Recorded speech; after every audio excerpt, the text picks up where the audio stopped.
warahmatullahi wabarakatuh. Yang saya hormati Pak Irwan selaku Ketua Kombel SD Negeri 30 Maros. Yang terhormat Bapak Ibu narasumber kita serta teman-teman guru hebat yang berbahagia hari ini.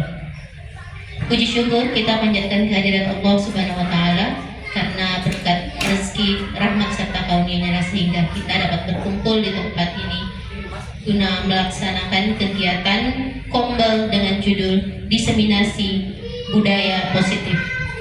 Salawat serta salam tak lupa pula kita haturkan kepada junjungan besar Nabiullah Muhammad SAW yang insya Allah nanti kita semuanya diberikan syafaat oleh beliau di akhir kelak. Baik, untuk mengefisienkan waktu, marilah kita bersama-sama membuka kegiatan ini dengan bersama-sama mengucapkan basmalah. Bismillahirrahmanirrahim. Baik, yang pertama kita masuk ke acara yang pertama, yaitu menyanyikan lagu Indonesia Raya. Hadirin dipersilahkan berdiri.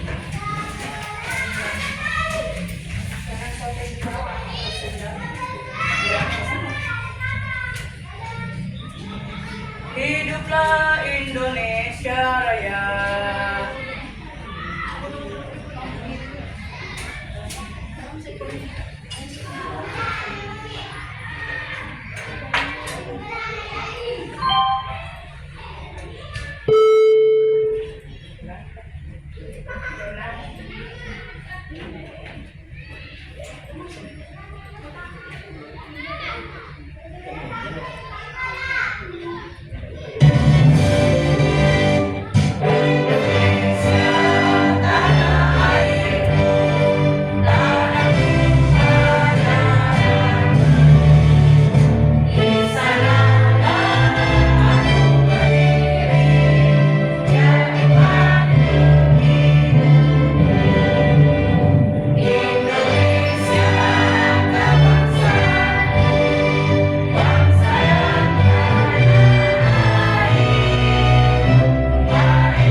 Baik, kita melangkah ke acara yang selanjutnya.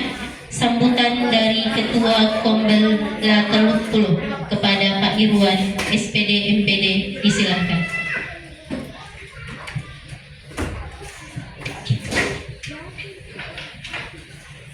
Bismillahirrahmanirrahim.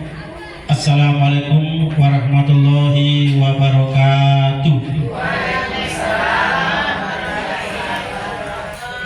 Yang saya hormati narasumber berbagi praktik yang baik dalam kegiatan komunitas belajar kita, rekan-rekan guru, anggota komunitas belajar La Teluk Puluh SD 30 Maros. Mari kita bersama-sama memanjatkan puji syukur kepada Allah Subhanahu wa taala. Karena pada hari ini kita masih sempat berkumpul di tempat yang sederhana ini dalam rangka suatu kegiatan yang menjadi program di komunitas belajar kita, bahwasanya setiap bulannya kita melakukan pertemuan kegiatan program minimal 2 kali sebulan, yang mana kegiatan kali ini adalah berbagi praktik yang baik, diseminasi budaya positif di sekolah. Marilah kita sama-sama berikan salam dan taslim kepada Nabi besar kita Muhammad SAW. Hadirin yang saya hormati, kegiatan kita di bulan Agustus ini, sebagaimana saya sampaikan tadi, bahwa masuk pada kegiatan berbagi praktik yang baik. Dan salah mungkin di September juga masih ada program kita tentang berbagi praktik yang baik. Untuk kegiatan kali ini diisi oleh teman kita yang telah sementara mengikuti program calon guru penggerak untuk tahun ini, yaitu Pak Indra Ismail SPD dan Ibu Haji Hajra SPD. Mudah-mudahan teman kita ini, rekan kita ini dapat menyelesaikan kegiatan program calon guru penggerak dengan baik dan sukses, dan akan menjadi harapan di sekolah kita SD 30 Maros. Apa yang telah diperoleh dalam kegiatan program guru penggerak itu nanti akan didiseminasikan, bahkan akan menjadi contoh untuk kita semua, ya. Sementara baru akan juga mendaftar sebagai calon guru penggerak. Jadi harapan kita di Komunitas Belajar untuk teman-teman baik yang sudah menjadi guru penggerak dan masih dalam proses menempuh kegiatan calon guru penggerak, itu akan memberikan masukan-masukan, bahkan akan menjadi contoh buat kita-kita yang belum menjadi guru penggerak. Dan ini sebenarnya memang menjadi beban moral untuk teman-teman kita. Tetapi kalau dalam mengikuti kegiatan calon guru penggerak dapat berhasil dengan baik, insya Allah tidak ada masalah tentang apa-apa yang menjadi beban di pikiran atau di benak teman-teman calon guru penggerak selama ini. Jadi memang status sebagai guru penggerak beda dengan teman-teman yang guru penggerak. Jadi apa yang menjadi kegiatan-kegiatan di kelas itu bisa di-share ke teman-teman bahwa seperti ini kegiatan-kegiatan pembelajaran yang dapat meningkatkan kualitas dan mutu di kelas kita, dan pada akhirnya akan mengangkat nama baik sekolah kita ketika mengikuti kegiatan-kegiatan baik di tingkat kecamatan maupun di tingkat kabupaten.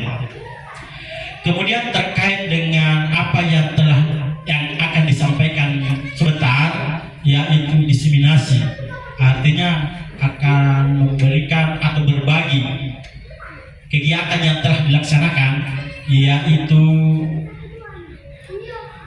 budaya positif di sekolah. Jadi ini sangat baik sekali untuk kegiatan kita di sekolah. Dengan adanya kegiatan ini, dan sebentar kita dengarkan sejauh mana progresnya, keberhasilan dari kegiatan yang telah dilaksanakan oleh rekan kita Pak Indra dengan Ibu Hajra tentang budaya positif di sekolah. Jika ini berhasil dengan baik, insya Allah akan membawa pengaruh yang positif pula di sekolah kita, baik dari segi pembelajaran maupun dari sikap maupun keterampilan, sehingga dengan sendirinya akan meningkatkan kualitas mutu output di sekolah kita SD 30. Dan mudah-mudahan jika Allah meridhoi dan merestui, sekolah kita nanti akan menjadi barometer di Kecamatan Turikale, Kabupaten Maros, dengan harapan nanti apa yang telah tercipta di sekolah kita dengan sendirinya akan membangun perilaku yang positif, baik antara guru dengan guru dengan siswa maupun guru dengan stakeholder lainnya, sehingga dengan sendirinya akan tercipta suatu komunitas yang baik dan nanti juga akan bisa membangun suatu hubungan yang positif pula. Kemudian sebentar pula dari teman kita rekan kita akan menjelaskan seperti apa kegiatan budaya positif di sekolah. Jadi salah mohon sebentar bisa diperhatikan yang baik dan kita akan lihat seberapa besar pengaruh yang telah tercipta baik dari siswa itu sendiri maupun dengan guru. Nah, memang saya lihat belakangan ini ada peningkatan perilaku positif di lingkungan sekolah kita ini, baik guru dengan guru, siswa dengan siswa maupun guru dengan siswa. Apalagi sudah 2 tahun 3 tahun yang lalu ada program no bullying, ya, sehingga ini sangat terkait sekali apa yang telah dilakukan dan diprogramkan oleh rekan kita sebagai calon guru penggerak. Sekira itu saja yang bisa saya sampaikan. Harapan kami nanti di kegiatan-kegiatan berikutnya teman-teman bisa menjadikan contoh, menjadikan sampel, terutama di kelas kita, Bapak, Ibu, guru, rekan-rekan bisa melihat sejauh mana pengaruh dari kegiatan yang telah dilaksanakan oleh rekan kita. Kemudian untuk kegiatan berikutnya di komunitas belajar kita, karena kita ini kegiatan komunitas belajar, nanti akan saya sampaikan kembali apa-apa yang akan kita laksanakan berikutnya untuk 1 semester ini. Demikian yang sempat saya sampaikan. Terima kasih. Wabillahi taufiq wal hidayah. Assalamualaikum warahmatullahi wabarakatuh.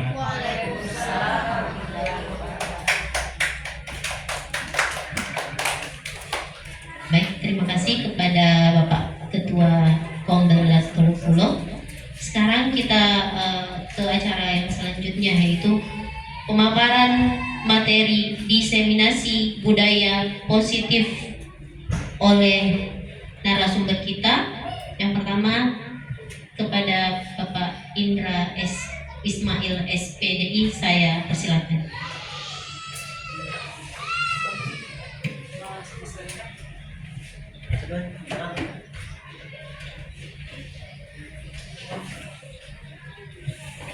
Ya, baik. Bismillahirrahmanirrahim. Assalamualaikum warahmatullahi wabarakatuh. Ya, Rabbi shrah li sadri wa yassir li amri wahlul 'uqdatam min lisani yafqahu qawli. Raditu billahi rabba wa bil islami dina wa bi Muhammadin nabiyya wa rasulah. Puji syukur kita panjatkan atas kehadiran Allah Subhanahu wa taala, atas segala limpahan rahmat dan kasih sayangnya kepada kita semua, sehingga hari ini yang terjadwal adalah kami berdua diizinkan oleh Allah dan teman-teman semua untuk melaksanakan salah satu praktik baik, yaitu diseminasi budaya positif, di mana diseminasi ini adalah penyebaran atau pemahaman, menyebarkan pemahaman yang baik, yang budaya positif. Tak lupa juga kita kirimkan salam serta salawat terhadap junjungan Nabi besar kita, baginda Rasulullah Sallallahu Alaihi Wasallam, di mana Nabi kita yang telah menyelamatkan kita dari alam gelap gulita, alam kebodohan, menuju ke alam yang terang menerang dan penuh dengan dunia digital. Baik teman-teman sekalian, saya ucapkan banyak terima kasih karena masih meluangkan waktu untuk kami untuk berbagi praktik kepada teman-teman sekalian. Di sini kami punya tugas untuk memaparkan apa sih sebenarnya itu budaya positif di sekolah. Kenapa sih perlu ini sebenarnya budaya positif?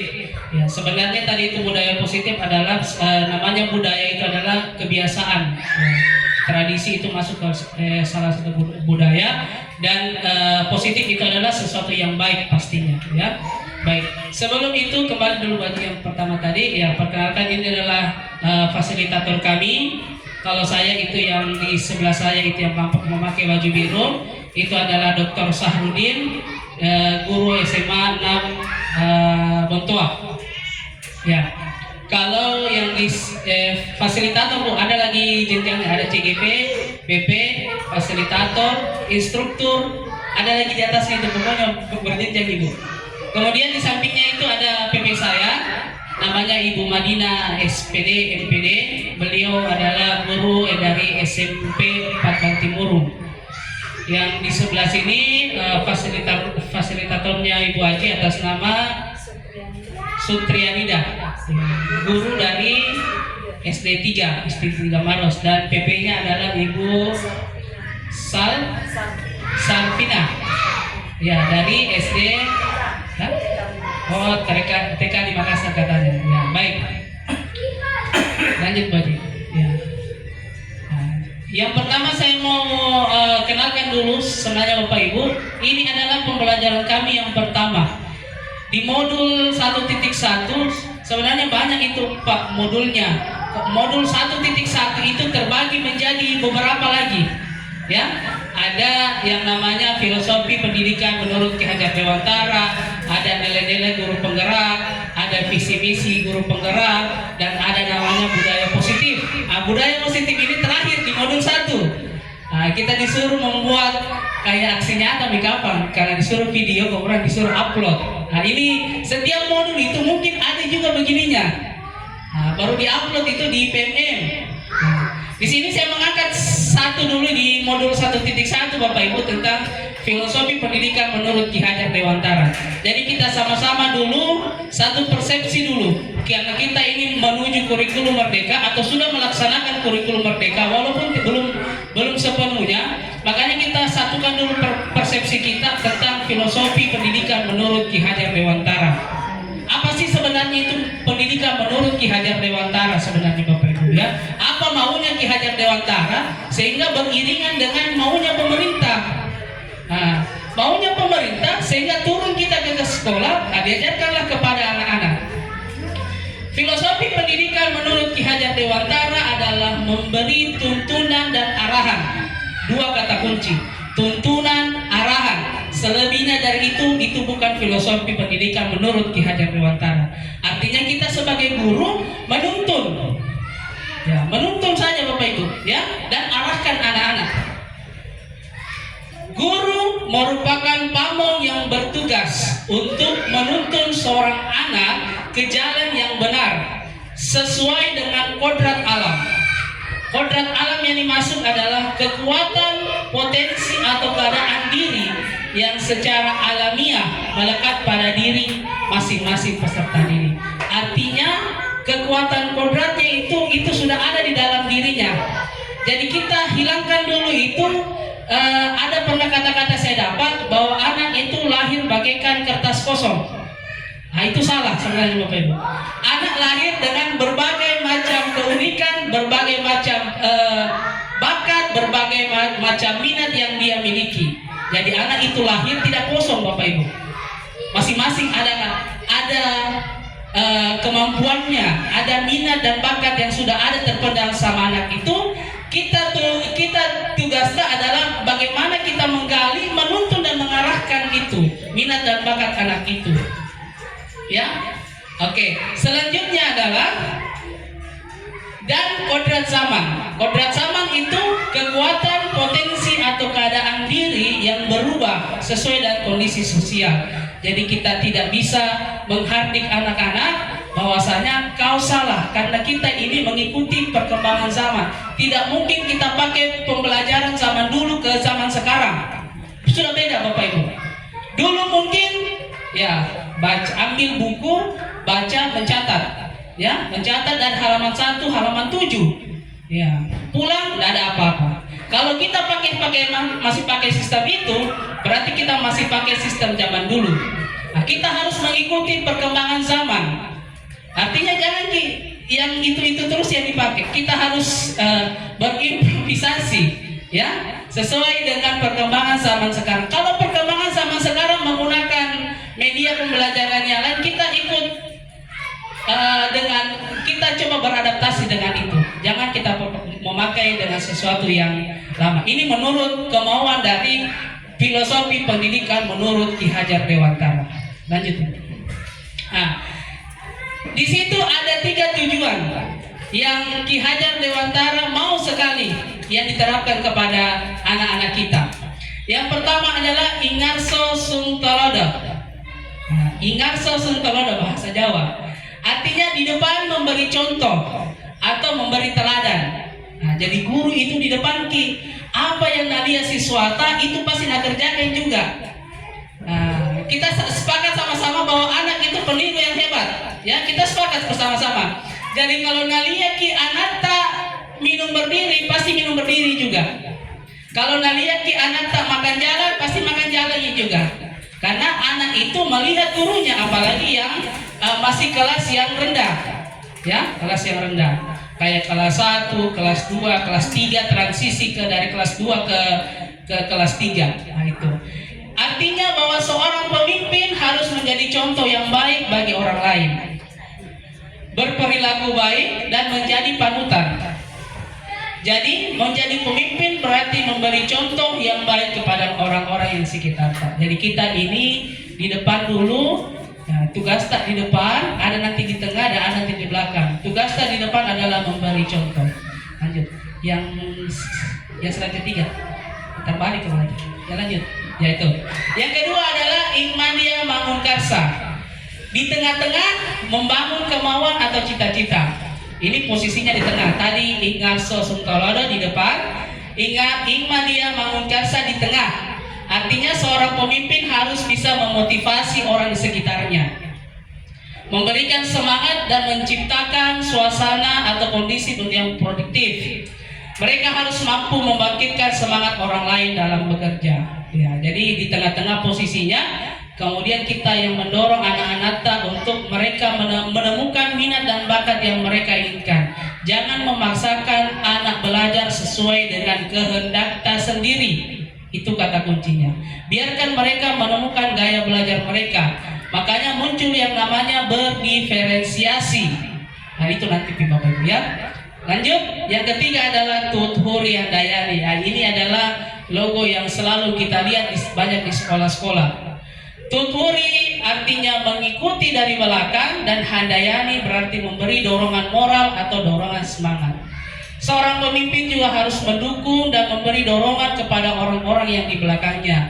Mereka harus memberikan dukungan moral dan semangat kepada rekan-rekan kerja atau bawahan mereka. Dorongan moral ini membantu memotivasi dan menginspirasi orang lain. Ya, ini adalah logo baru ya. Selalu kita lihat Tuthuri Handayani warna biru itu. Ya, lanjut.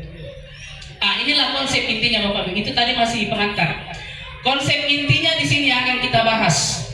Yang pertama adalah paradigma belajar, yang kedua adalah disiplin positif, yang ketiga nilai kebajikan, keempat motivasi perilaku, kelima kebutuhan dasar, 5 kebutuhan dasar manusia, keenam posisi kontrol guru, ketujuh keyakinan kelas, dan yang terakhir adalah segitiga restitusi. Saya bagian atas Bapak Ibu. Ya, yang bagian atas itu hanya teori. Kalau mau prakteknya nanti Bu Haji bagian di bawah, lengkap dengan contoh-contohnya. Bagaimana seorang guru, seorang anak, apalagi kebutuhan dasar itu Bu. Jangan coba tanya, kalau masuk di kelas, jangan ditanya dulu, apakah sudah selesai tugas tak? Tanya dulu, anak-anak yang pertama kali kalau kita masuk, apakah kalian bahagia datang ke sekolah? Itu dulu kebahagiaannya anak-anak dulu. Karena 5 kebutuhan dasar manusia kalau tidak terpenuhi satu, maka anak itu akan cemberut datang ke sekolah. Nah, itu nanti dijelaskan secara singkat oleh Bu Haji. Saya bagian teori dulu di atas. Teori nanti Bu Haji prakteknya. Oke. Sekarang ada pertanyaan pemantik Bapak Ibu, ya. Ini siapa saja boleh. Apakah Anda setuju dengan pernyataan ini? Yang pertama, hukuman dapat mendisiplinkan anak. Setuju atau tidak? Tidak. Menghukum dapat mendisiplinkan anak. Setuju atau tidak? Tidak. Oke. Yang kedua, pemberian hukuman dengan hal positif seperti membaca dan membersihkan halaman sekolah dapat meningkatkan disiplin anak. Apakah misalnya kita suruh membaca atau membersihkan halaman sekolah untuk mendisiplinkan anak. Apakah setuju Bapak Ibu? Setuju? Ya, setuju. Oke, yang ketiga, memberi penghargaan dapat meningkatkan motivasi belajar anak. Memberi penghargaan. Baik, sebentar kita bahas. Ada di nanti. Oke, lanjut lagi. Baik, paradigma belajar. Pembelajaran paradigma baru merupakan pembelajaran yang dirancang berdasarkan prinsip pembelajaran berdiferensiasi. Ada yang tahu apa itu berdiferensiasi? Pembelajaran yang memihak kepada murid. Ya, ingat, garis bawahi, pembelajaran yang memihak kepada murid, ya, bukan memihak kepada guru. Jadi kita terkadang buat materi, apalagi saya Bapak Ibu, sebelum menerima materi ini, saya selalu membuat materi sesuai dengan keinginan saya. Akhirnya siswa saya ada yang menangkap, yang dapat yang visual itu, dia mungkin cepat menangkap karena metode yang saya pakai adalah visual. Sementara yang auditori sama kinestetik itu susah untuk mendapatkannya. Makanya mulai sekarang saya sudah ubah itu semua. Karena kita harus belajar mencari metode, cara supaya yang visual, auditori dan kinestetik itu harus masuk semua dalam setiap kegiatan kita. Prinsip pembelajaran berdiferensiasi sehingga peserta didik belajar sesuai dengan kebutuhannya, sesuai dengan tahapan perkembangan psikologi anak untuk mewujudkan profil pelajar Pancasila. Ya, jangan kita kasih pelajaran kalau psikologi anak ini belum masuk ke situ. Susah untuk. Ada anak-anak yang suka LCD, lagu-lagu terputar. Ada juga anak-anak ketika melihat ini tidak suka ini, membosankan. Nah, dia pakai mau gerakan. Ya, misalnya dia suka jalan dari kiri kanan ke mejanya temannya, berarti dia masuk kinestetik. Ya, kalau yang sandang duduk di atas di kursinya dan memperhatikan gurunya, nah itu dia pakai visual. Dia lihat, oh dia suka gurunya kalau sebentar menjelaskan, berarti dia visual. Ya, bagaimana caranya mengetahui itu? Ya, kitalah sebagai guru dan sebagai wali kelas yang memahami setiap anak-anak kita. Ya, kita yang tahu anak-anak dan kita yang tahu bagaimana cara menanganinya. Lanjut wajib. Baik, di sini ada semacam apa namanya ini? Bukan cerita sebenarnya, lebih kepada penekanan. Kegiatan kepalan tangan. Ada A dan B. Anda sebagai A dan teman Anda sebagai B. Sobeklah secari kertas. Nah ini anggaplah tisu. Sudah disobek-sobek, kemudian letakkan di salah satu tangan Anda dan genggam benda tersebut dengan segala daya. Genggam ki Bapak Ibu. Genggam ki. Kemudian buatlah sebuah kepalan buatlah sebuah kepalan. Nah, ini maksudnya. Ini. Teman Anda akan mencoba sekuat tenaga dengan berbagai cara untuk meminta Anda memberikan benda tersebut. Jadi ceritanya ini teman Anda mau meminta itu kertas. Nah, itu ibaratnya prinsip Bapak Ibu ya. Jangan dikasih ki. Ini maksudnya prinsip tak mengajar ini. Ya, tidak boleh bilang, ku kasih ki uang, kasih mah itu anu tak, ku bayar ki. Anda boleh. Itu namanya prinsip seorang guru. Ya, prinsip seorang guru ya tidak boleh dijual belikan atau tidak boleh tawar menawar. Apalagi dalam dunia pendidikan Bapak Ibu. Ya, inilah maksud dari ilustrasi kepalan tangan tersebut. Artinya ini tujuan pendidikan kita ini kita harus genggam terus. Jangan diminta sama orang walaupun ini teman-teman mintai dengan cara membujuk, bisa cara membujuk, mengancam, menghardik, merayu, menyuap, apa saja yang dilakukan untuk membuka kepalan tangan kita ini. Ya, lanjut lagi. Ya, baik. Perubahan paradigma teori kontrol. Nah, ini adalah paradigma teori kontrol.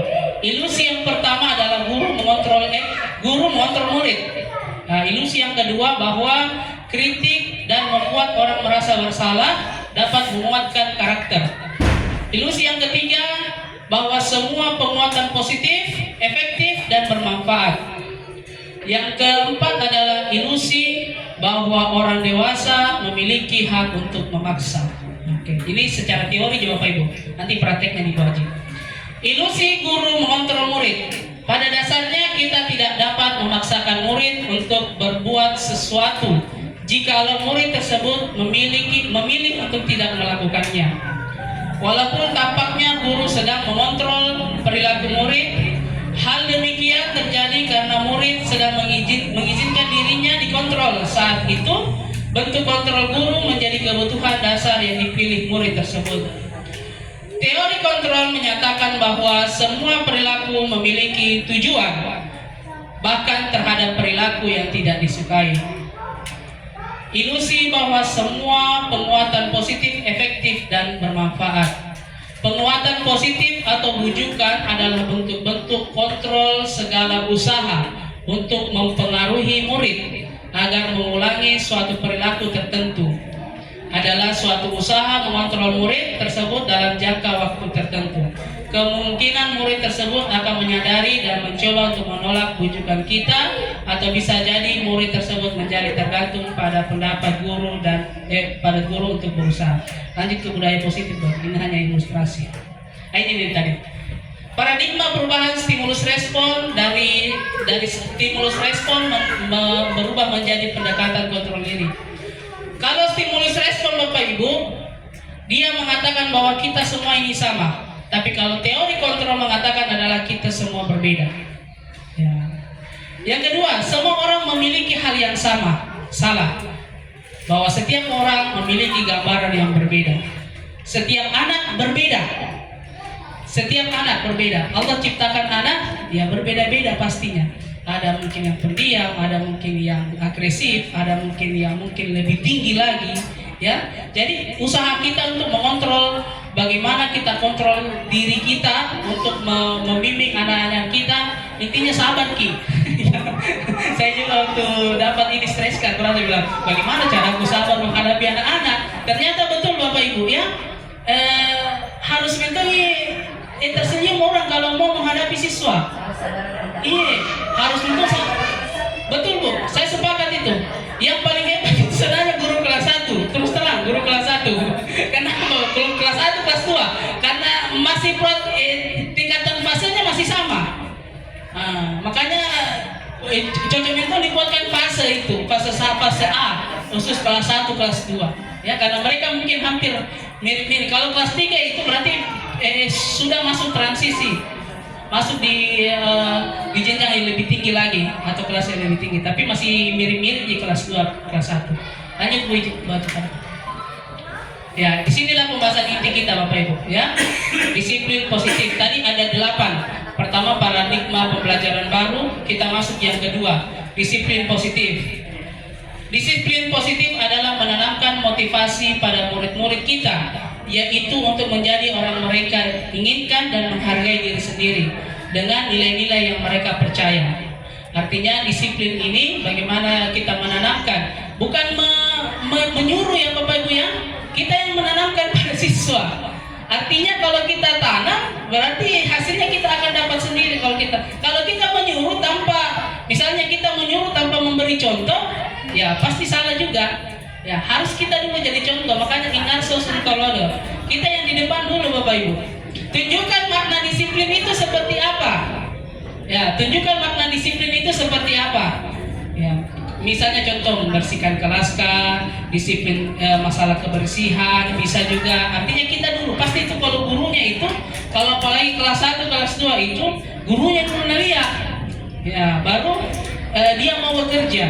Kalau kelas yang atas biasalah sudah paham, bila kalau disuruh itu bilangan ke sini dia sudah paham karena paradigma pemikiran mereka itu sudah mulai berubah seperti kelas 1, kelas 2 ya. Oke. Pemikiran Ki Hajar ini sejalan dengan pandangan Dian Gosen. Nah, ini di sini dia ambil pemikirannya Dian Gosen. Di dalam CGP itu dia ambil pemikirannya Dian Gosen. Padahal sebenarnya banyak Ibu, tapi dia fokuskan ke satu. Dian Gosen dalam bukunya Restructuring School Discipline tahun 2021, Diane menyatakan bahwa arti kata disiplin berasal dari bahasa Latin disciplina yang artinya belajar. Jadi artinya itu disiplin itu belajar. Kata disipline juga berasal dari akar kata yang sama dengan disiplin atau murid, pengikut. Ini menurut bukunya Diane Gosen ya, di Indonesia. Jadi artinya disiplin itu sama dengan kata disciple, belajar atau murid. Ya, untuk menjadi seorang murid atau pengikut, seseorang harus paham betul alasan mengapa mereka menjadi murid sebenarnya. Mereka kesini ya pasti tahu sebenarnya kalau sekolah di sini namanya sekolah itu mereka sudah tahu bahwa belajar, nah itu ya. Tapi hanya kita diarahkan untuk mengarahkan siswa tersebut bagaimana supaya mereka tahu oh posisi belajar ini di sini tempatnya, posisi bermain di sini tempatnya. Posisi untuk melakukan hal-hal yang lain di sini tempatnya. Nah, jadi kita diarahkan untuk mengarahkan anak tersebut, ya. Kita disuruh mengarahkan, mengikuti suatu aliran atau ajaran tertentu, sehingga motivasi yang terbangun adalah motivasi intrinsik, bukan entristik. Anak-anak ke sekolah atas dorongan mereka sendiri, bukan disuruh pisah sama orang tuanya. Bang, kok pisah sekolah? Bukan. Bagaimana cara kita supaya besok itu ketika pulang sekolah anak itu besoknya, Bapak saya mau ke sekolah cepat-cepat. Nah, berarti itu ada dorongan dari dalamnya, dari dalam dirinya, bukan dari orang tuanya. Sore bangun, cepat naik. Jam berapa biar di sekolah cepat ya? Marta terlambat lagi. Nah, biasa begitu. Berarti dia masuk dorongan dari intrinsik. Bagaimana disiplin positif? Kalau ini sudah jalan Bapak Ibu, berarti kita sudah berhasil. Ya, menerapkan satu disiplin positif, yaitu tepat waktu. Ya, kepada murid, ya, bukan karena masalah di bawahnya bagi. Ya, kata kuncinya Bapak Ibu, sebagai pendidik tujuan kita adalah menciptakan anak-anak yang memiliki disiplin diri, sehingga mereka bisa berperilaku dengan mengacu pada nilai-nilai kebajikan universal dan memiliki motivasi intrinsik, bukan ekstrinsik. Jadi terkait masalah nilai-nilai kebajikan, apa sih nilai-nilai kebajikan itu? Nilai-nilai kebajikan universal atau menyeluruh adalah prinsip moral dan etika yang diakui secara luas oleh berbagai budaya dan agama di seluruh dunia. Ini hanya inilah bentuk-bentuk nilai-nilai kebajikan yang sering kita dengar di masyarakat, bahkan di dunia. Ini biasa di dunia, di Indonesia, ya, kayak profil pelajar Pancasila itu adalah salah satu nilai kebajikan yang diciptakan oleh institusi atau organisasi. Profil pelajar Pancasila beriman, bertakwa kepada Tuhan Yang Maha Esa dan berakhlak mulia, mandiri, bernalar kritis, berkebijakan global, bergotong royong dan kreatif. Nah, ini yang sering kita pakai setiap hari di kelas kita. Ada juga menurut Ibo Primary Years Program, sikap murid adanya toleransi, rasa hormat, integritas, mandiri. Ini masuk nanti di keyakinan kelas, tugasnya wajib. Ya, mandiri, pengetahuan, kreativitas, menghargai, antusias, empati, komitmen dan kerjasama.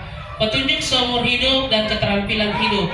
Keterampilan hidup dapat dipercaya, lurus hati, pendengar yang aktif, tidak merendahkan orang lain, memberikan yang terbaik dari diri. Motivasi perilaku menurut Dian Gosen. Di sini dia pakai Dian Gosen terus selama CGP itu Dian Gosen.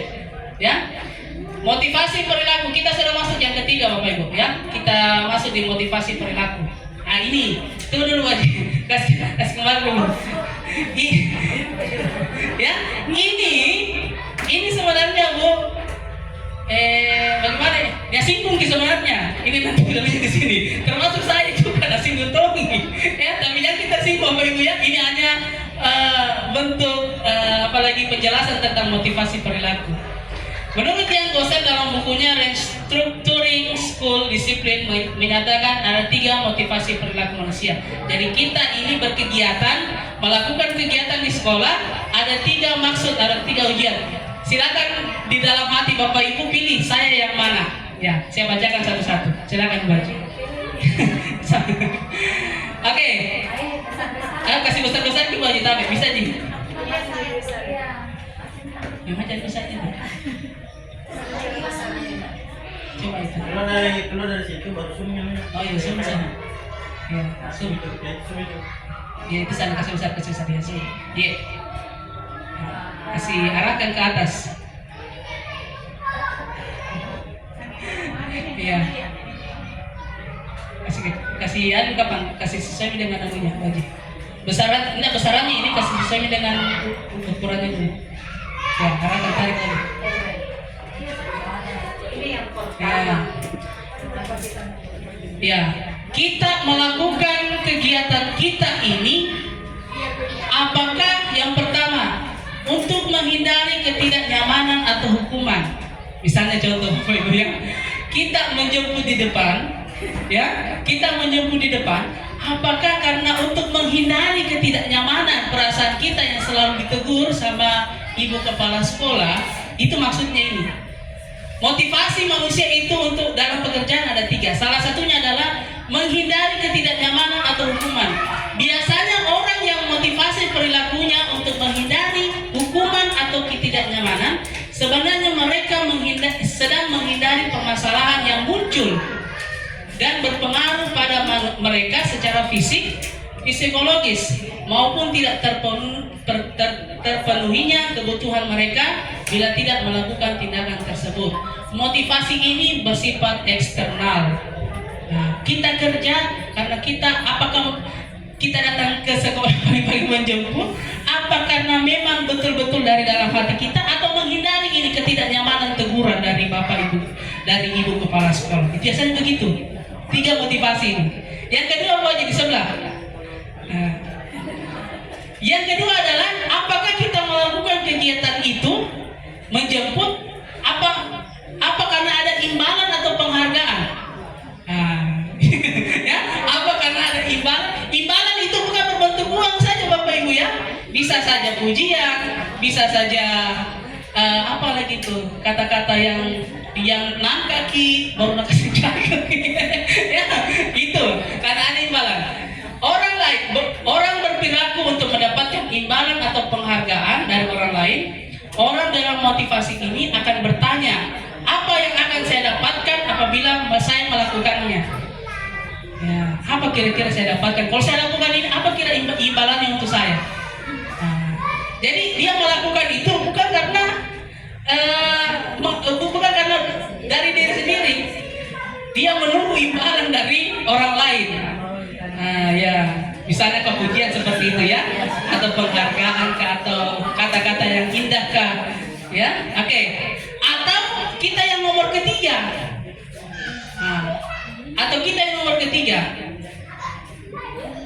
Untuk menjadi orang yang mereka inginkan dan menghargai diri sendiri. Artinya dengan nilai-nilai yang mereka percaya, orang dengan motivasi ini akan bertanya, kasih kecil Bu Haji.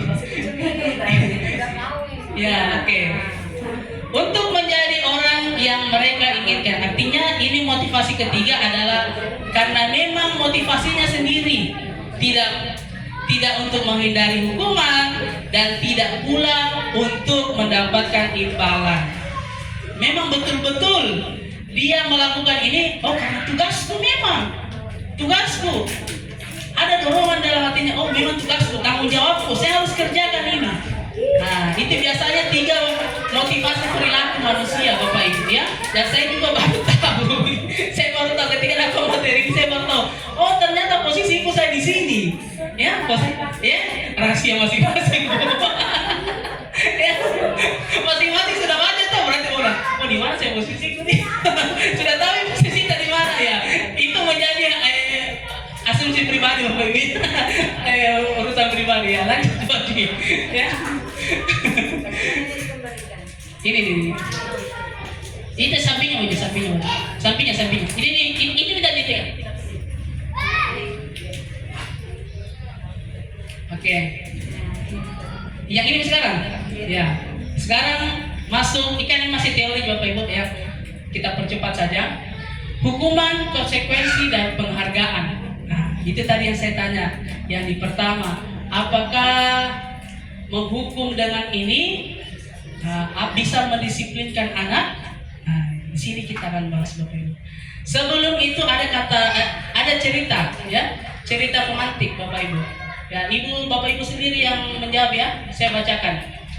Iva kurang menguasai pelajaran matematika, sehingga pada saat pelajaran tersebut berlangsung, dia lebih banyak berdiam diri atau menggambar di buku pelajarannya. Oke. Pada saat guru matematikanya, Pak Seno, menanyakan pertanyaan, Iva menjadi gugup dan tak sengaja menjatuhkan tasnya dari kursi, serta tiba-tiba menjadi gagap pada saat berupaya untuk menjawabnya. Seluruh kelas pun tertawa melihat perilaku Iva yang bicara tergagap dan terkejut tersebut. Pak Seno pada saat itu membiarkan teman-teman Iva menertawakan Iva dan yang tergagap dan malu luar biasa, dan malahan minta Iva untuk maju ke depan dan berdiri di depan kelas sambil menunjuk hidungnya karena tidak bisa menjawab pertanyaan Pak Seno. Kelas makin gaduh dan anak-anak pun tertawa melihat Iva di depan kelas memegang ujung hidungnya. Pertanyaan pertama, apakah Anda setuju dengan tindakan Pak Seno terhadap Iva? Yang kedua, menurut Anda, tindakan Pak Seno terhadap Iva adalah sebuah hukuman atau konsekuensi? Ada bisa Bapak Ibu mau menjawab? Ya, siapa bisa menjawab? Ya, silakan. Ya, ada? Abe, silakan. Ya, Pada ya, Ibu. Ya, berdiri Ibu supaya dimasuk kamera. Bismillahirrahmanirrahim. Saya akan mencoba menjawab tentang satu kasus yang ditampilkan di atas. Di sini apakah Anda setuju dengan tindakan Pak Seno terhadap Iva? Kenapa? Untuk jawaban saya itu untuk tindakan Pak Seno saya tentu tidak setuju. Kenapa? Karena misalnya kita lihat dulu kasusnya di sini, Iva kurang menguasai pelajaran matematika. Seharusnya sebagai seorang guru, ini menurut saya ya, seharusnya sebagai seorang guru kita harus mencari tahu dulu kenapa Iva kurang menguasai pelajaran matematika. Kenapa Iva menjadi gagap saat didatangi oleh Pak Seno? Kenapa? Karena misalnya di sini kan masalahnya IPA tidak menguasai matematika. Harusnya itu Pak Seno harus tahu dulu kenapa ini si IPA di bagian mana dia tidak tahu matematika. Kemudian untuk langkah selanjutnya Pak Seno mencari tahu dan memberi solusi ke IPA, bukannya memberikan hukuman terhadap IPA, yaitu hukumannya itu berdiri di depan, bukannya menghukum IPA dengan berdiri di depan kelas sambil menunjuk hidungnya, karena ini akan mempengaruhi psikologis anak si IPA ini. Kenapa? Karena dia jadi bahan tertawaan, bisa saja nantinya IPA tidak masuk kelas lagi atau karena malu dan sebagainya. Sebaiknya Pak Seno lebih bijak lagi mencari solusi atau permasalahan dari yang dihadapi si IPA ini. Begitu. Itu dari yang kedua, Bu, kita lebih ambil mana? Hukuman atau konsekuensi? Itu hukuman. Hukuman? Iya. Ya, baik. Terima kasih, Bu. Ya, ada lagi tambahan? Ya. Masih ada Bapak Ibu? Ya. ada lagi tambahan Ibu? Ya, oke, saya rasa ada ya. Jadi ya sudah bagus, terima kasih Bu. Ya memang ini kata hukuman, konsekuensi dan penghargaan itu adalah salah satu kebiasaan kita yang kita lakukan di sekitar lingkungan sekolah kita. Tapi kita tidak bisa membedakan pasti yang mana hukuman, yang mana konsekuensi. Sebenarnya itu ya. Lanjut Bu. Oke. Kelihatan kasih besar sedikit Bu Haji. Ya, tulisan yang pertama dulu. Ya. Ya kasih besar dulu Pak itu. Bagian itu. Ya aja namanya. Ya. Kasih besar lagi. Yang tabel pertama dulu. Ya. Saya punya kuis Bapak Ibu, ya. Silakan Bapak Ibu jawab. Ini tindakannya dan ini apakah dia berbentuk hukuman atau konsekuensi, ya? Oke, Bapak Ibu. Yang pertama adalah mencatat 100 kali di dalam buku kalimat, saya tidak akan terlambat lagi karena terlambat ke sekolah. Apakah dia masuk hukuman atau konsekuensi? Ya, Ibu Nurhayati lupa-lupa. Mencatat 100 kali di buku catatannya, Bapak Ibu. Maksudnya ini siswa karena datang terlambat, makanya dia disuruh mencatat 100 kali di buku catatannya. Apakah ini masuk hukuman atau konsekuensi? Hah? Nah, ada dua itu jawabannya. Kalau bukan hukuman, konsekuensi. Ya, bagaimana Bapak Ibu? Apakah dia masuk konsekuensi atau hukuman? Ya, ini ya.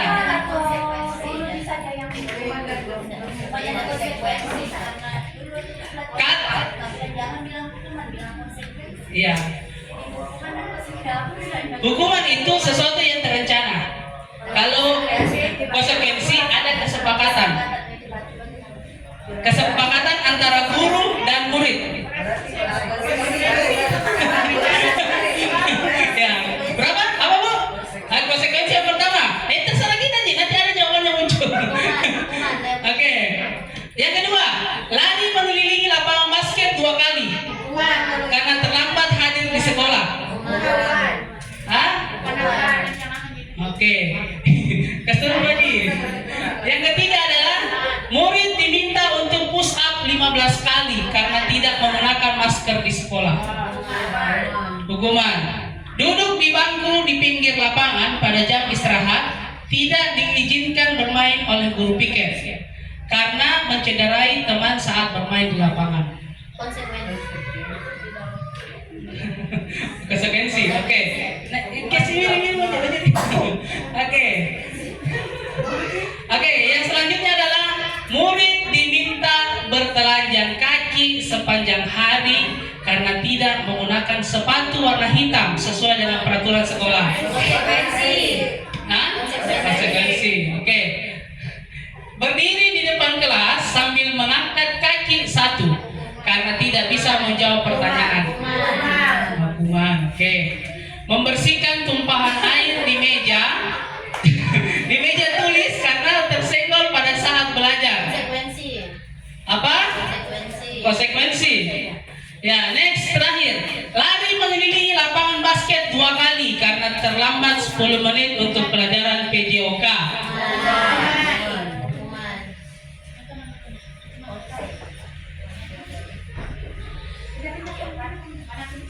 Habis nyanku.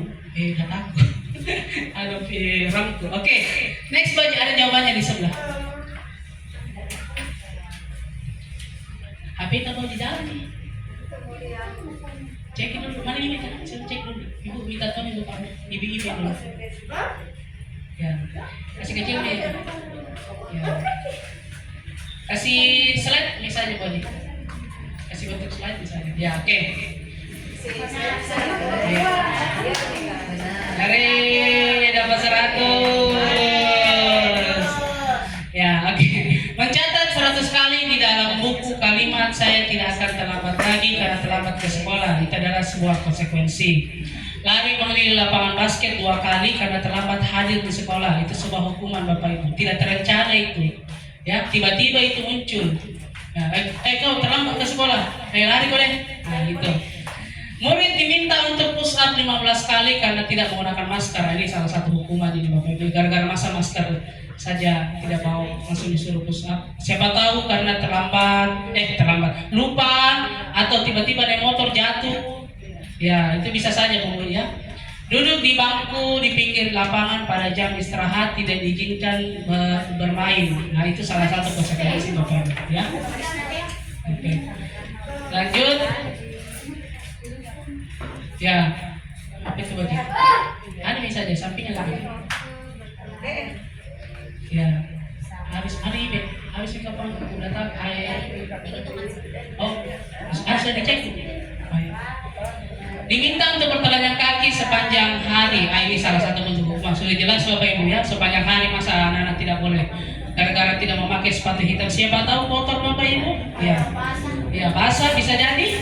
di depan kelas sambil mengangkat kaki karena tidak bisa menjawab pertanyaan. Nah, hukuman Bapak Ibu ya.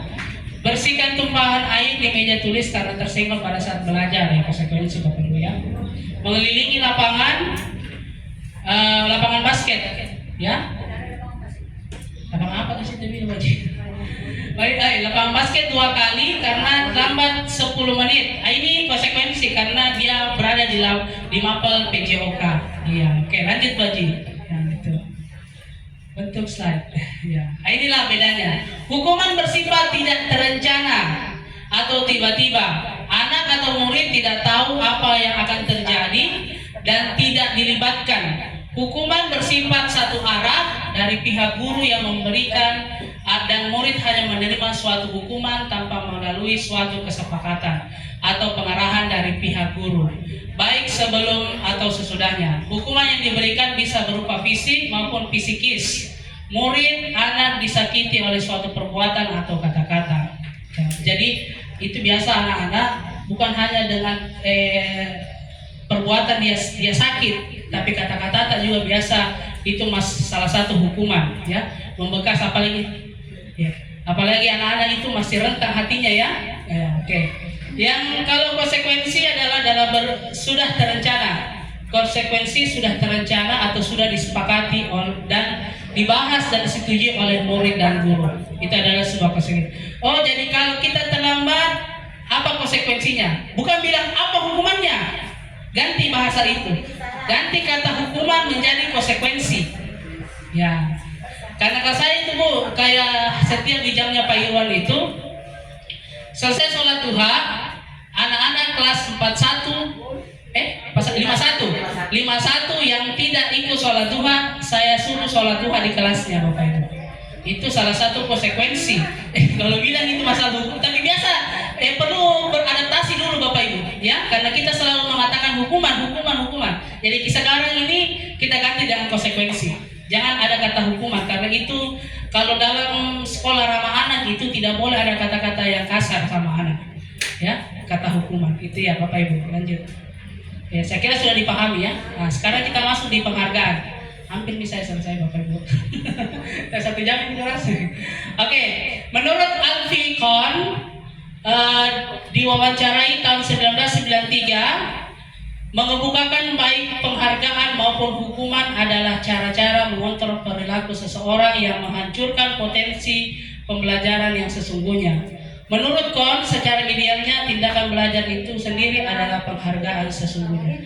Jadi penghargaan tidak diizinkan Bapak Ibu dalam berbentuk barang. Ya, baru kita tahu Bapak Ibu. Ternyata penghargaan itu lebih banyak negatifnya Bapak Ibu. Memberikan penghargaan anak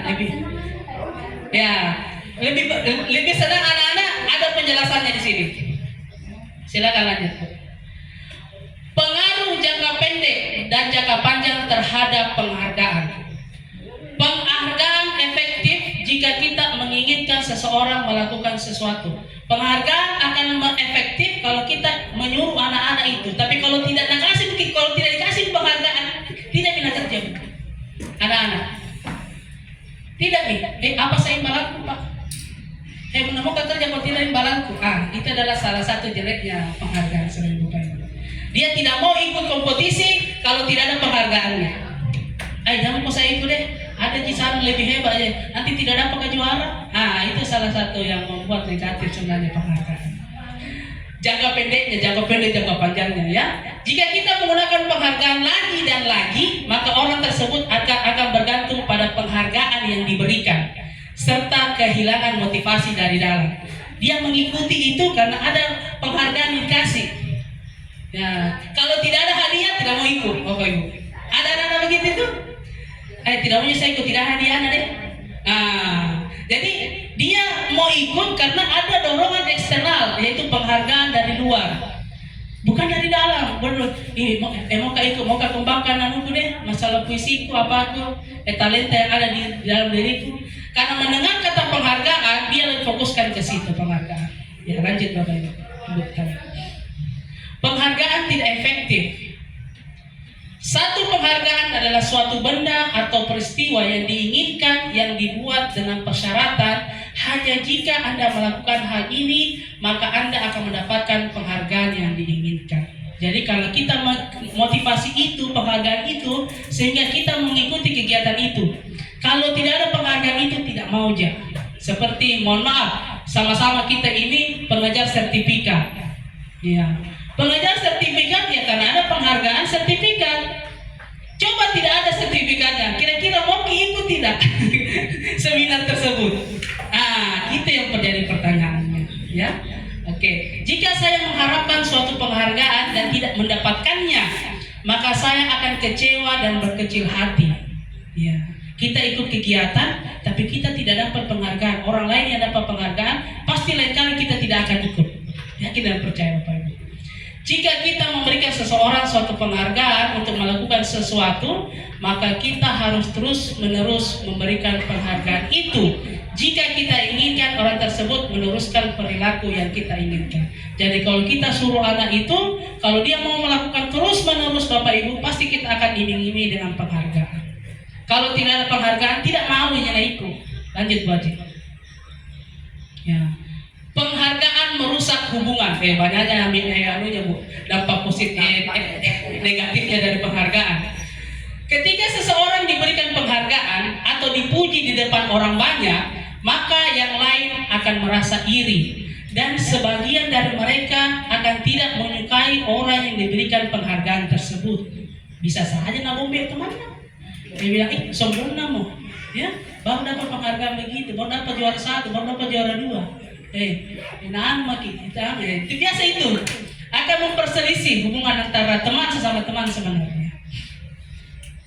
Jika seorang guru sering memberikan penghargaan kepada murid-muridnya, besar kemungkinan murid-muridnya termotivasi hanya untuk menyenangkan gurunya. Mereka tidak akan bersikap jujur kepada guru tersebut. Yang ketiga, penghargaan menciptakan persaingan di dalam kelas. Dan persaingan menciptakan kecemasan. Dan yang keempat, mereka yang percaya bahwa mereka tidak memiliki kesempatan untuk mendapatkan penghargaan akan berhenti mencoba. Jadi orang yang tidak punya bakat sama Ibu, gara-gara penghargaan ini tidak mau mencoba. Minder ceritanya, minder ya, dan akan merusak suasana yang ada di dalam kelas. Lanjut. Penghargaan mematikan kreativitas. Murid-murid diminta berpikir mengenal hadiah atau penghargaan yang bisa mereka dapatkan bila berhasil menulis sebuah puisi. Kreativitas kelompok-kelompok murid ini menjadi berkurang dibandingkan dengan tidak diberitahukan tentang hadiah yang bisa mereka terima. Penelitian menunjukkan bahwa pekerjaan seni atau sebuah penulisan cerita menjadi kurang kreatif bila dilakukan sebuah hadiah penghargaan. Dalam tugas-tugas memecahkan masalah, para murid memakan waktu lebih lama dan memberikan jalan keluar kreatif saat mereka dijanjikan suatu penghargaan. Jadi ketika mereka mengikuti sebuah lomba puisi yang diiming-imingi penghargaan sama yang tidak diiming-imingi penghargaan, maka yang lebih efektif adalah orang yang tidak diiming-imingi penghargaan. Karena kalau dia diiming-iming, ikut ke puisi nah, kalau puisi ku dapat ku hadiah ini. Jadi motivasinya itu di situ. Ya, motivasi mengikuti kegiatan itu di situ, bukan di tingkat kreativitas puisinya yang ada dalam dirinya sebenarnya.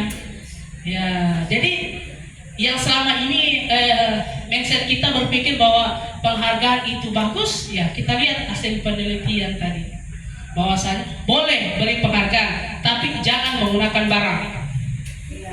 Jangan menggunakan barang. Ya, jangan juga menggunakan bintang. Ada biasa itu? Nah, yang ini dapat bintang, ini dapat bintang. Berilah dia sebuah pujian. Iya tahu bintang karena kalau bisa anu kita mantap ajarkan kita juga teman-teman supaya dia juga bisa seperti kita. Ya. Karena kalau berbentuk barang pasti akan itu terus ya dengan tidak mau jadi kalau tidak ada warna tidak mau tonjok di belakang. Biasa begitu ya. Kalau tidak ada warna, kalau tidak ada hadiahnya tidak mau pergi. Itu sekarang anak-anak begitu Bapak Ibu ya. Jadi penghargaan itu boleh apabila kita jangan menggunakan barang. Jangan menggunakan barang ya Bapak. Bapak Ibu ya. Itu. Ada materi lagi? Oke, penghargaan menghukum. Oh, masih ada. Penghargaan menghukum mereka yang tidak mendapatkan penghargaan, misalnya dalam sistem ranking. Mereka yang mendapatkan ranking kedua akan merasa paling dihukum. Ya. Jadi bilang, ranking 1 yang ada dia, ranking 2 tidak ada. Memberikan penghargaan dan hukuman adalah hal yang sama, karena keduanya mencoba mengendalikan perilaku seseorang. Yang ketiga, karena orang pada dasarnya tidak suka dikendalikan, dalam jangka waktu lama penghargaan akan terlihat sebagai hukuman. Dan yang terakhir, jika suatu penghargaan diharapkan namun Anda tidak mendapatkannya, Anda akan merasa dihukum. Ya, oke, itu. 5 kebutuhan dasar manusia. Inilah tugasnya Bu Haji. Saya serahkan kepada Bu Haji, nanti Bu Haji yang memberikan. Bagaimana Bapak Ibu? Kita es breaking dulu. Ya, es breaking dulu. Ya, oke, berdiri dulu Bapak. Es breaking dari saya. Ya, untuk meningkatkan apakah Bapak Ibu masih konsentrasi atau tidak. Cari pasangan Ibu, dua-dua kita. Cari pasangan Ibu Haji nanti cari dua-dua. Ya, oke, sudah. Bapak hadapan Ki, Bapak Ibu, Bapak hadapan Ki. Ya, Ibu Nurhaya tidak sudah tahu, tapi ya sudah. Kita akan bermain up down. Jadi silakan kasih begini posisi tangan tahu, ya. Gini. Kasih gabung sama teman tak? Ya, kayak main tunggu-tunggu belanga. Ya, yang permainan tradisional itu. Bisa dua-dua.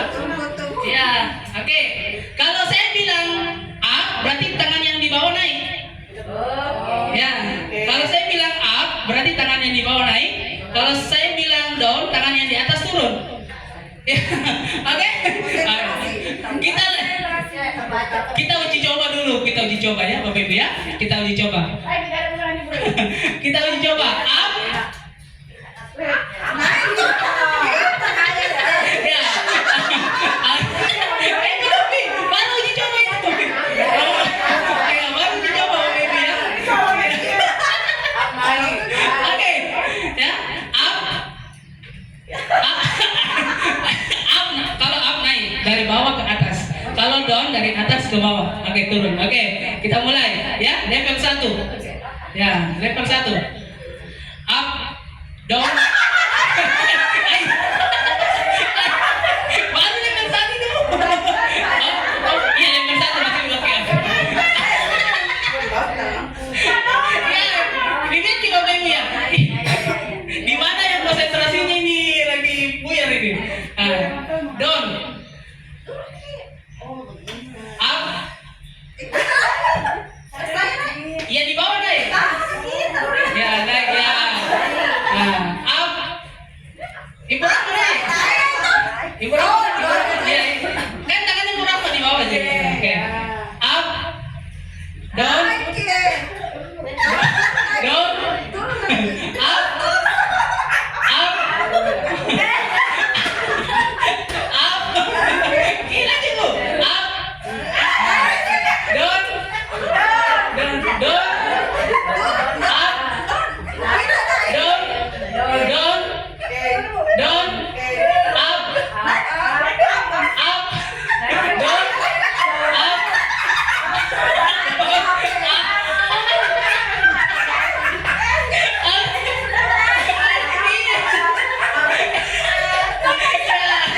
Satu kali lagi level 2. Level 2.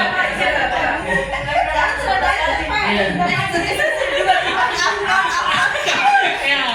Oke. Ya, sambil menunggu ini. Ya, mulai ya. Oh ya, itu Rahma. Oh ya, sama.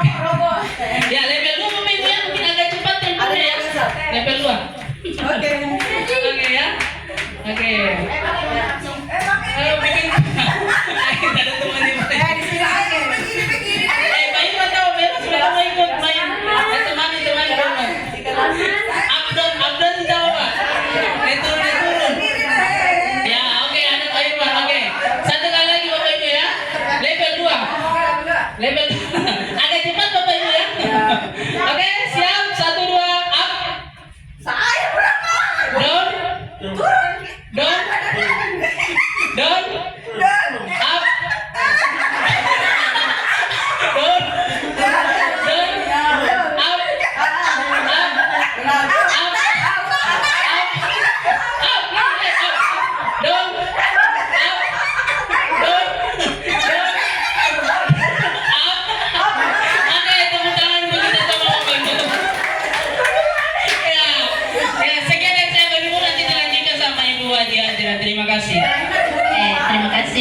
Pak Indra, alhamdulillah sangat menyenangkan dan kantuk rasanya jadi hilang seketika. Kita lanjutkan ke hamparan yang kedua dari Ibu Haji Hajra SPD. Kepada Ibu saya persilahkan.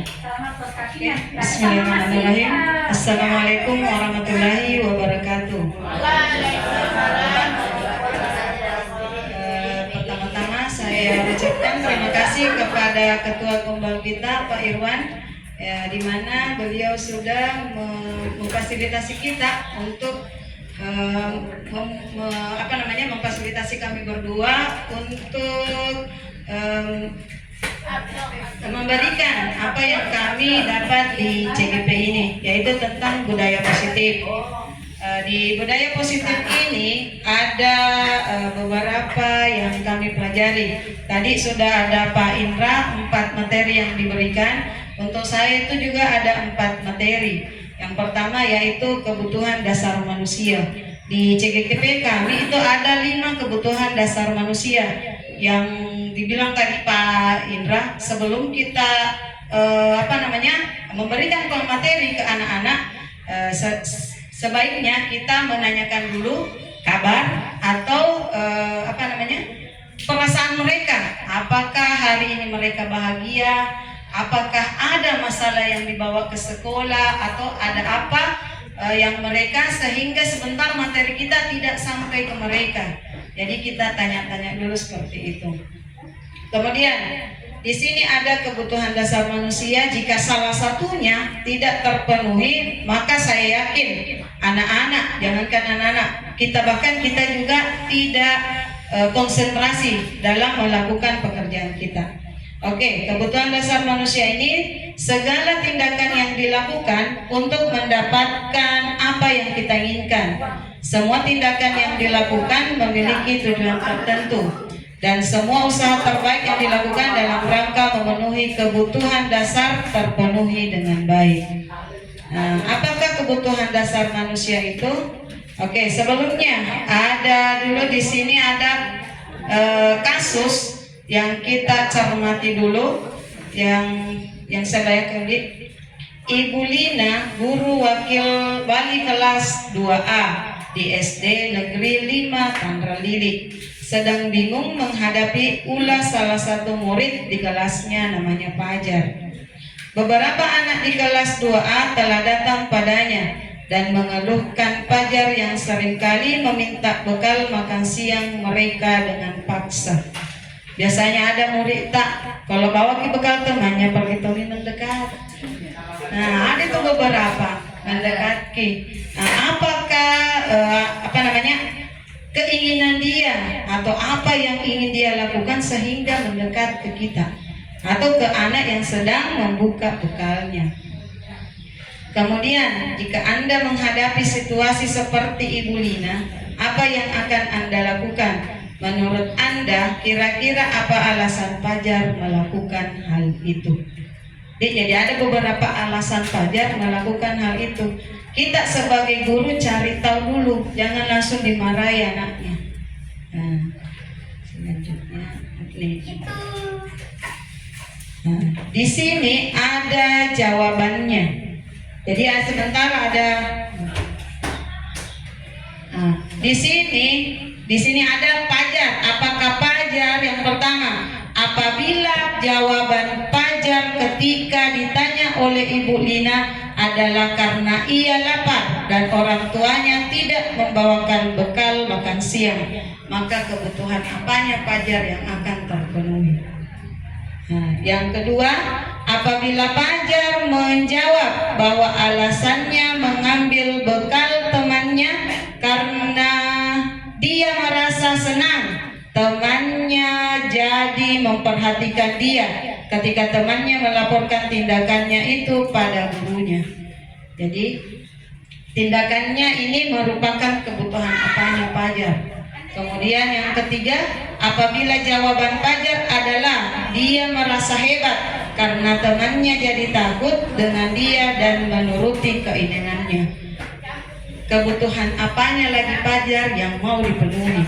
Kemudian yang keempat, bila jawaban Fajar adalah bahwa dia merasa bosan dengan bekal makanan yang dibawa dari rumahnya karena ibunya selalu membawakan bekal yang sama, maka kebutuhan apanya yang terpenuhi? Oke, silakan Pak. Slide selanjutnya. Inilah 5 kebutuhan dasar dari manusia. Ada bertahan hidup, kasih sayang dan rasa diterima, penguasaan, kebebasan dan kesenangan. Kembali tadi Pak. Oke, jawaban yang pertama, kebutuhan dasar apanya Fajar yang terpenuhi? Jika jawabannya ini bertahan hidup. Yang kedua, apabila Fajar menjawab bahwa alasannya mengambil bekal temannya karena merasa mau diperhatikan, rasa sayang. Kemudian yang ketiga, apabila jawaban Fajar merasa hebat, berarti penguasaan. Dan yang terakhir, bila Fajar dia merasa dengan bekal makanannya itu dia merasa bosan. Jadi kebutuhan apanya Fajar yang terpenuhi? Kesenangan, karena bosan dengan makanan yang sudah disayang selalu diberikan oleh orang tuanya. Itulah 5 kebutuhan dasar dari manusia. Kemudian selanjutnya, kebutuhan dasar manusia ini atau subpilar adalah kebutuhan yang bersifat fisiologis untuk bertahan hidup, misalnya kesehatan, rumah, makanan. Kebutuhan biologis sebagai bagian dari proses reproduksi, termasuk kebutuhan untuk tetap bertahan hidup. Kemudian komponen psikologi pada kebutuhan ini meliputi kebutuhan akan perasaan aman. Kemudian yang kedua, kebutuhan akan rasa kasih sayang. Di sini kebutuhan untuk disayangi dan diterima meliputi kebutuhan akan hubungan dan koneksi sosial, kebutuhan untuk memberi dan menerima kasih sayang, dan kebutuhan untuk merasa menjadi bagian dari suatu kelompok. Kebutuhan ini juga meliputi keinginan untuk tetap terhubung dengan orang lain. Saya kira kalau misalnya anak-anak kita langsung diteriaki atau apa, dia akan merasa tertekan. Jadi kita bujuk-bujuk dulu, disayang-sayang dulu, apalagi jika dia masih di kelas rendah, kelas 1 dan 2. Selanjutnya, kebutuhan berhubungan dengan kekuatan untuk mencapai sesuatu, menjadi kompeten, menjadi terampil